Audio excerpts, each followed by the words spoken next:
তার বর্তমান মুখটা দেখার টান, তাকে নিয়ে সংসার করার টান। চট্টগ্রাম থেকে ঢাকা আসি নিজ হাতে তাকে বের করার জন্য। সেদিনই ডিপার্টমেন্টের প্রত্যেকটা স্টুডেন্টের রেজিস্ট্রেশন কাগজগুলো মেইল করেন স্যার চেক করার জন্য। সেখানে একটা ছবি ও নাম দেখে আমার খোঁজারীতি টানতে হয়। তোমার ছবি, তোমার নাম শিওর হবার জন্য বের করতে গিয়ে শুনি তোমার বাবা পাগল ছিল, তোমার মাকে খুন করেছে মানসিক ভারসাম্য হারিয়ে। Am I right? তুর্য তার দীর্ঘ কথার সমাপ্তি ঘটায় একটা প্রশ্ন রেখে। শ্রেয়া অবাক চোখে চেয়েছিল এতটা সময়। প্রশ্নের উত্তরে নিষ্প্রভ কণ্ঠে বলল, হ্যাঁ। তৎক্ষণাৎ কর্ণধার হয় তুর্যের। তোমার বাবা মায়ের প্রেমের বিয়ে ছিল। তোমার বাবা মধ্যবিত্ত ঘরের ছেলে বলে কখনো তোমার নানার পরিবার তাদের মেনে নেয়নি। বিয়ের 1 বছরের মাথায় তোমার বাবা দুর্ঘটনাজনিত কারণে মানসিক রোগী হয়। তখন তুমি গর্ভে। চাইলে কিন্তু তোমার মা তোমার পাগল বাপকে ছেড়ে চলে যেতে পারত। বড় বাড়ির মেয়ে, নিঃসন্দেহে অন্য কেউ বিয়ে করে ফেলতো। কিন্তু কেন যায়নি বলো তো? হয়তো তোমার মা বুঝতো পরিস্থিতি মোকাবেলা না করে নিজের স্বার্থের জন্য ছেড়ে যাওয়াটা উচিত না। প্রেম ভালোবাসা এতটাই তুচ্ছ, যেই মা কখনো নিজের পাগল স্বামীকে ছেড়ে যায়নি, তার মেয়ে স্বামী পাগল জানতেই জান হাতে নিয়ে পালিয়েছে। শ্রেয়ার সর্বাঙ্গ কম্পন ছড়িয়ে পড়ল। টলমলে পায়ে তুর্যের কাছে এগিয়ে এসে কিছু বলতে চাইলে তুর্য হাত ধরে সামনের চেয়ারে বসিয়ে দিল ওকে। কাঁপছো কেন? আমি মেরেছি তোমাকে নাকি অন্যভাবে ছুঁয়েছি? মারলে, আদর করলে কাঁপবে, তাছাড়া তোমার শরীরের কম্পন যেন আমার চোখে না পড়ে। আর কি বলবে সেটা জানা আমার। তুমি নিজের অতীতের কথা ভেবে ভয় পেয়ে অবুঝের মতন পালিয়েছ। দুর্বোধ্য হাসল তুর্য, কণ্ঠস্বর খাদে নামিয়ে গাঢ় করে বলল, সিরিয়াসলি? অবুঝ শব্দটা মেনে নিতে পারলাম না। শুনেছি তোমার মতোই নাকি বিয়ে হয়েছিল, তাহলে রাতারাতি মতামত পাল্টে গেল কেন? মত নিশ্চয়ই ভালোবেসেই দিয়েছিলে, সুখে থাকার আশায়। যখন দেখলে হাজবেন্ড পাগল, বাবার কথা মনে করে ভয় পালালে।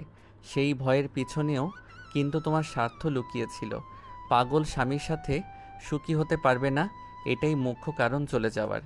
জীবন তো একটাই, যদি অন্যের জন্য সেটা বিলিয়ে দাও তাহলে আর সুখ এলো কই? ভালো থাকার জন্য গিয়েছিলে, সুস্থ হয়ে শিক্ষা দিতে ধরে বেঁধে নিয়ে এলাম বউ। ছেড়ে যাওয়া কোনো কিছুর সলিউশন হয় না। তোমার মায়ের চরিত্রটার প্রতি সম্মান জেগেছে, আর তোমার চরিত্রটা আমাকে বিক্ষিপ্ত করেছে।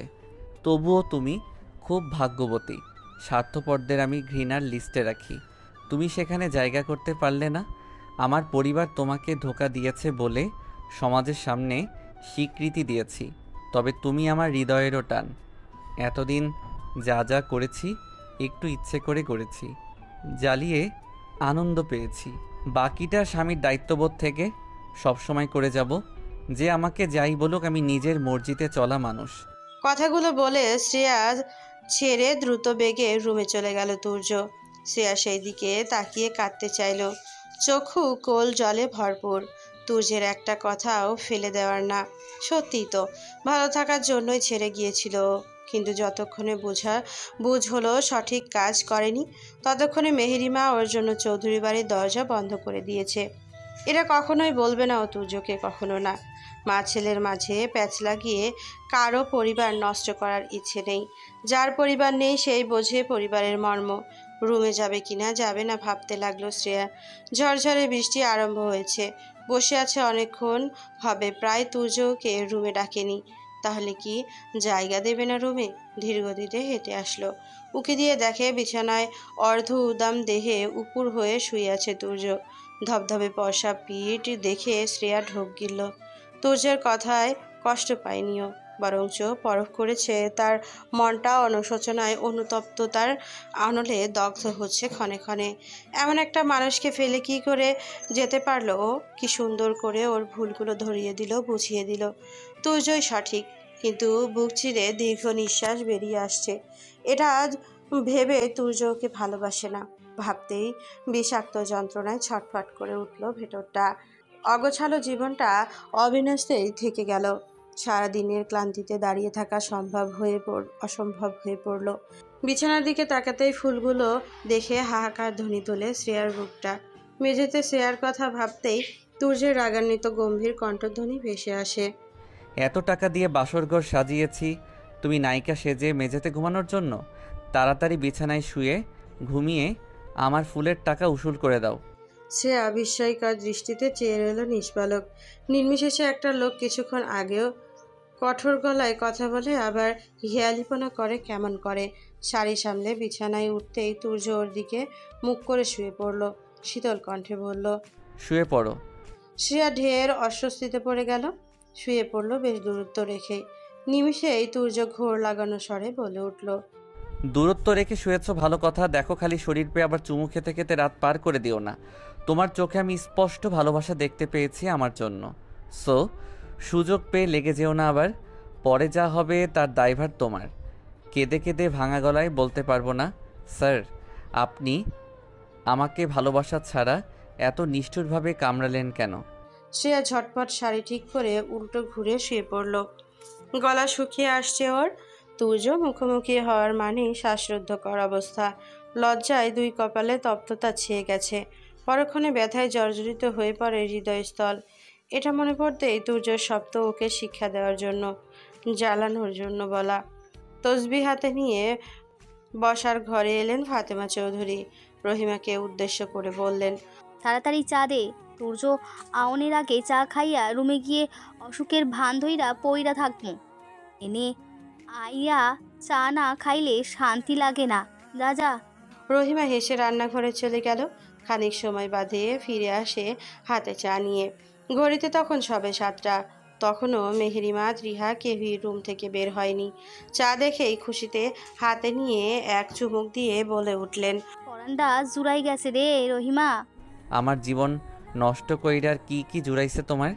গম্ভীর কণ্ঠ শুনে চা মুখ থেকে ছিটকে পড়ল ফাতেমার সাদা কাপড়ের ওপর।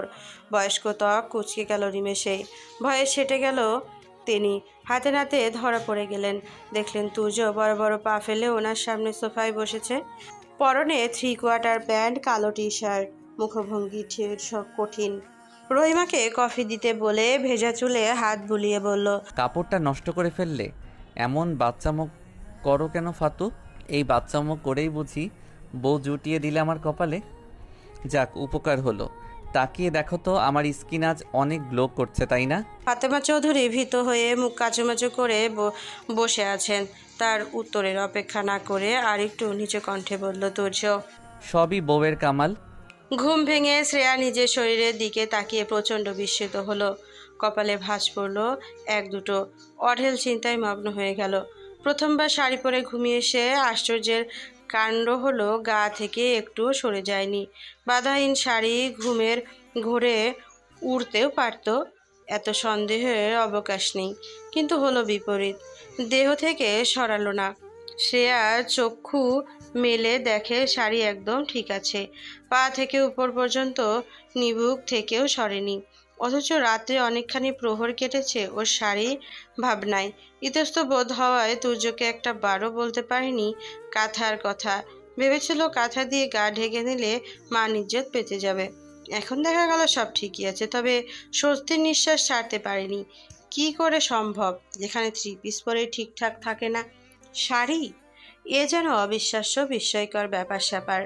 তবুও মান সম্মান বেঁচে গেছে তুর্যের সম্মুখে, এতেই ঢের। চুলগুলো হাত খোপা করে বিছানা ছেড়ে শ্রেয়া।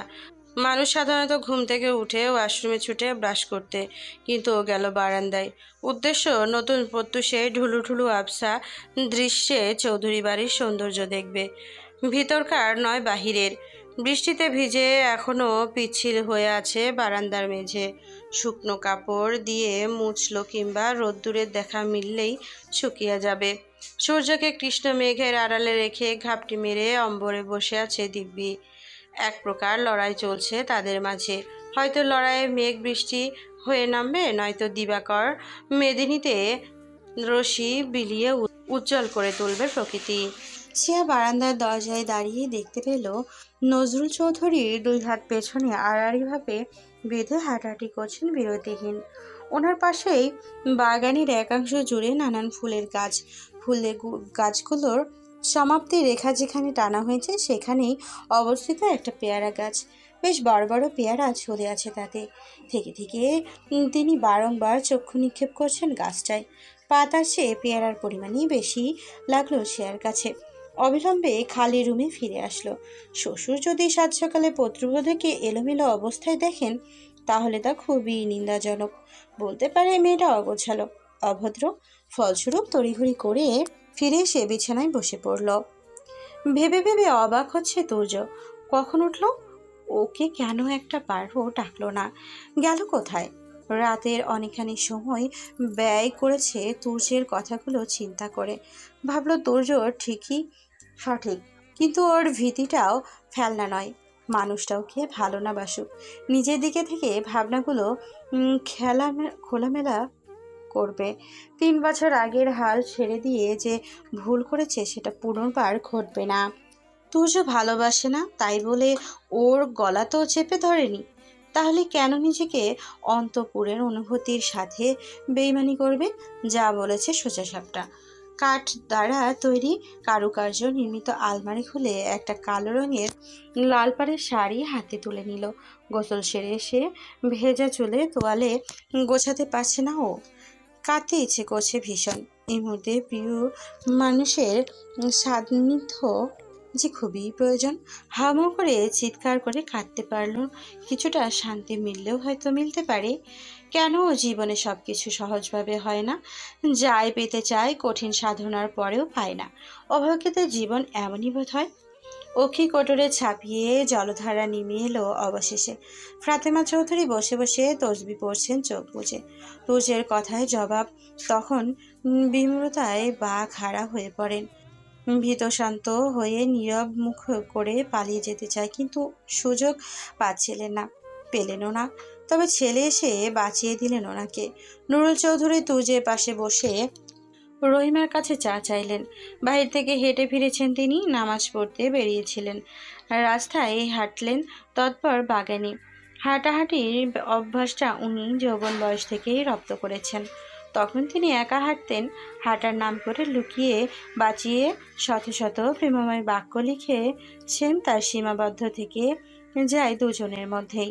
সেই প্রিয় মানুষটা একটা প্রাণ রেখে গেল দুনিয়ায়, অথচ কিন্তু কথা দিয়েও আগলে রাখতে ব্যর্থ হলেন।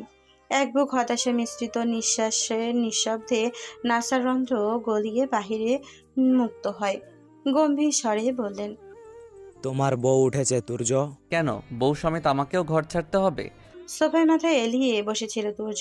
বাবার কথায় সোজা হয়ে বসলো। ছেলের তেড়া বেঁকা কথায় নুরুল চৌধুরীর চোয়াল শক্ত হয়ে আসে। ফাতেমা তসবি পড়া বন্ধ করে কান পেতে রইল পরবর্তী কথা শোনার অপেক্ষায়। তিনি হাড়ে হাড়ে টের পাচ্ছেন দ্বন্দ্ব একটা আজ লাগবেই। বাপ ছেলে দুজনেই তেড়া প্রকৃতির, রকচটা স্বভাবের। মিলে গেল খাপে খাপ। আগে গ্রামের বাড়িতে ঝগড়াঝাটি হলেও তিনি কোমর বেঁধে লেগে পড়তেন উপভোগ করার জন্য। তার মতে সুন্দর দৃশ্য। কিন্তু বিয়ে বসে যখন হুটহাট পাথরের নগরীতে পা রাখলেন, আশেপাশে মানুষের ঝগড়া চুলোচুলি দূর কান পেতে চাপা আওয়াজটাও শুনতে পান না। ওনার দ্বন্দ্ব কলহ দেখার তীব্র আকাঙ্ক্ষাটা মাঝেরবার পূরণ হয় আরিয়ানার মাধ্যমে। আরিয়ানা বাড়িতে পা রাখতেই চৌধুরী বাড়ির গরম হয়ে ওঠে, আর আগুনের তেজ কমে আসতো তুর্য বাড়ি পা রাখলেই। দিনগুলো ভারী মজার ছিল। নজরুল চৌধুরী শক্ত কণ্ঠে বলে ওঠেন, তেড়ামো কবে ছাড়ছো? তোমাকে বিয়ে করতে অনুমতি দিয়েছি বলে লাফ দিয়ে আমার ঘাড়ে চেপে বসবে? লেকচারারের চাকরি ছেড়ে বিজনেসে জয়েন করো। একা হাতে সামলাতে হিমশিম খাচ্ছি। আয়ুষও নিজের পেশা ছাড়তে রাজি না। আমরা দুই ভাই বুড়ো বয়সে কত করব? সে না হয় আগে থেকেই এই পেশায় নিয়োজিত, কিন্তু তুমি কেন বিজনেস ছেড়ে ছুড়ে এই পেশায় লেগে পড়লে? তুর্য নির্বিঘ্নে জবাব দেয়, কারণটা আপনার অজানা নয়। আমি মানুষের কাছ থেকে অপবাদ কুড়াতে পারবো না, লোক মুখে শুনতে পারবো না। বড় ভাইকে সব কিছু থেকে সরিয়ে নিজে একা বাবার টাকা ভোগ করছি। আসল কথা তো কেউ জানে না। সমাজের মানুষ একটা কারণ পেলে হাজারো কারণ বানাতে দ্বিধাবোধ করে না। একজন বলেছে, পরবর্তীতে শতজন বলবে। যে বলেছে তার সাথেই তো ভালোই যোগাযোগ রাখছো। নজরুল চৌধুরী কথা শুনে তুর্য অধর কার্নিশ বাকিয়ে বলে, ভাই তো ভাই, ফেলে দেওয়া যায় না। আমাকে হাজারটা কঠিন কথা বললেও মাথায় থাকবে মানুষটা আমার ভাই। সে দূরে গিয়েছে বলে আমিও দূরে সরে আসবো নাকি? তাহলে তার কথা ধরে রেখে আমার বিজনেস সামলাচ্ছ না কেন? আপনার সব কিছুতে প্রথম অধিকার আপনার বড় ছেলের। ভাই আসুক, নিজের ভাগ বুঝুক, অবশিষ্ট থাকলে বাকিটা আমি বুঝে নিব। আর চাচার ভাগেরটা সম্পূর্ণ আয়ুষ ও আয়ুষীর। তাছাড়া আমি আপনার কম টাকা নেইনি। এখন আপনার দেয়া টাকা আছে আমার অ্যাকাউন্টে। বাড়ির বড় ছেলে অন্যের অধীনে চাকরি করছে, আমি কেন বাবার টাকায় চলবো? আর ঠিক আছে, যে ছেলে বাবা মায়ের উপর মিথ্যা আরোপ লাগিয়ে চলে যায় তার ব্যাপারে আর কিছু শুনতে চাইছি না। তোমার বউকে ডাকো, কথা আছে। তোমার মা সব বলেছে আমাকে। 3 বছর আগে মেয়েটা এ বাড়িতে পুত্রবধূ হয়ে এসেছিল। আমি ওই মেয়েটার কোনো দোষ পেলাম না, পেলাম তোমার মার আর আমার মার। ছেলের কথা শুনে বিষম খেলেন ফাতেমা। রহিমা রান্নাঘর থেকে পানির গ্লাস নিয়ে এসে দাঁত কেলিয়ে বলে উঠল, আমি জানতাম আম্মা আপনার পানি লাগবো, লন খাইয়া লন। নুরুল চৌধুরী দীর্ঘশ্বাস ছেড়ে উঠে দাঁড়ালেন। বয়স্ক মাকে সন্তান হয়ে বকাঝকা কিংবা রাগ দেখানোর সাধ্য নেই তার। এতিম মেয়েকে বাড়ির বউ করেছেন, নিঃসন্দেহে উত্তম কাজটাই করেছেন। তাই বলে মেয়েটাকে ঠকানো, এটা মানতে পারলেন না তিনি। একদিন হতে তুজের প্রতি গর্ববোধ করছেন, মেয়েটাকে ফিরিয়ে আনার জন্য। সমাজের চোখে বউরূপে স্বীকৃতি দিয়ে চমৎকারভাবে উপস্থাপন করেছে বিধায় আজকাল কেউ কাউকে তার প্রাপ্য সম্মানটুকুই দিতে নারাজ। মেহেরিমা রান্নাঘরের সামনে দাঁড়িয়ে সবটা শোনেন। শ্রেয়াকে তিনি কখনো ক্ষমা করতে পারবেন না, ভয় হয় সেও যদি আরিয়ানার মতন আধো ভাঙা পরিবারটাকে সম্পূর্ণ ছিন্ন বিচ্ছিন্ন করে দেয়। শ্রেয়া জানালার ধারে দাঁড়ানো, বিমর্ষ মনে স্থির নেত্রে বাহিরে তাকিয়ে নিচে গিয়ে সবার সাথে কথা জমাতে কিছু করছে। যদিও সে অল্প স্বল্প কথা বলে, এত বড় একটা পরিবার কিন্তু ওর সাথে কথা বলার কেউ নেই। বিয়ের পরের সকালেই নাকি পরিবারের সদস্যরা নতুন বউকে ডাকতে আসে, কই কেউ তো এলো না। হিসেব নিকেশে সে পুরাতন বধূ, তবুও রহিমা খালার ডাক অনুযায়ী সে এখন নতুন বধূ রয়ে গেল। আকস্মাৎ চুলের পেঁচানো তোয়ালে টান পড়তে হকচকিয়ে গেল, ধুকপুক করতে লাগলো বুক। ঘাড় বাঁকিয়ে তাকাতেই নিষ্প্রাণ আঁখি যুগল বেঁধে তুর্য ওর অতীব কাছাকাছি। সুঠাম হাতে তোয়ালে ধরে অতি নিখুঁতভাবে চুল মুছে দিচ্ছে, সযত্নে ছেড়ে দিচ্ছে চুলের পানি। শ্রেয়া মোহগ্রস্ত নয়নে তাকিয়ে রইল, কিন্তু বহুক্ষণ ব্যাপী স্থায়ী হলো না তা। সময়ের পরিমাণটা ছিল অত্যাধিক কম, হয়তো কয়েক সেকেন্ডে তুর্যের গম্ভীরতা। এভাবে তাকালে ঘাড় সারা জীবনের জন্য বাঁকা হয়ে যাবে। মুগ্ধ হওয়ার কিছু নেই, স্বামীর দায়িত্ব পালন করছি, ভালোবাসা খুঁজতে যেও না। তির্যক তীক্ষ্ণ তেজি কণ্ঠে শ্রেয়ার মুগ্ধ দৃষ্টি উবে গিয়ে চক্ষু কোটরে একরাশ বিষাদ জড়ানো হলো, শূন্য হলো মর্মদেশ। সকল যত্ন কেবল স্বামীর দায়িত্ব পালনের নিয়মনীতিতে। অবিলম্বে অন্তরাত্মার চিৎকারে বক্ষস্থল চিনচিন করে ওঠে। অনুভূত হয় তুর্য সরে গেছে, কিন্তু যাওয়ার পূর্বে আঁচল দ্বারা ঢেকে দিয়েছে ওর উন্মুক্ত কেশ। ঘুরে দেখলো বিছানায় শটান হয়ে শুয়ে পড়েছে, ইতিমধ্যে শুয়েও পড়লো। আবারও চোখের পাতায় হাত রাখা। এত কম সময়ে ঘুমায় না কেউ, তা শ্রেয়ার জানা নয়। একপাশে দাঁড়িয়ে ভাবতে লাগলো তুর্যকে ঠিক কিভাবে কথাগুলো বলতে বুঝবে। ডাকলো ভয়ে ভয়ে, স্যার। এখানে স্যার নেই, আমি আছি। আমার বউ আছে, বাচ্চা কাচ্চা নেই, তবে সময় হলে ডাউনলোড হবে, রুমও দখল করবে। তুর্য নির্লিপ্ত অভিব্যক্তিতে ভেবাচেকা খেয়ে গেল শ্রেয়া। বুঝলো অনেক মেপে মেপে কথা বলতে হবে এই লোকের সাথে, না হলে কোনোদিন থেকে লজ্জার পুকুরে ধাক্কা মেরে ডুবিয়ে দিবে। তা ভাবনীয়, কল্পনাহীন। রয়ে শয়ে ঋণঋণী কণ্ঠে বলতে চাইল, আমি আপনার সাথে কিছু কথা স্পষ্টভাবে বলতে চাই, সুযোগ দিলে ভালো। তুর্য হাত সরিয়ে চোখ ছোট ছোট করে তাকালো, কপালে শত শত ভাঁজ।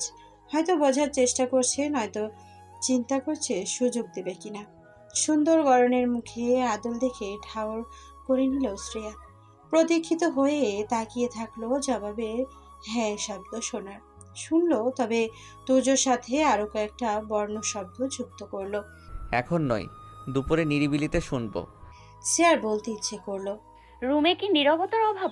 অনটন, এত রুক্ষ কেন আপনি স্যার? ভালোবাসি বুঝে ফেলেছেন বলেই রুষ্ঠ ব্যবহার করছেন।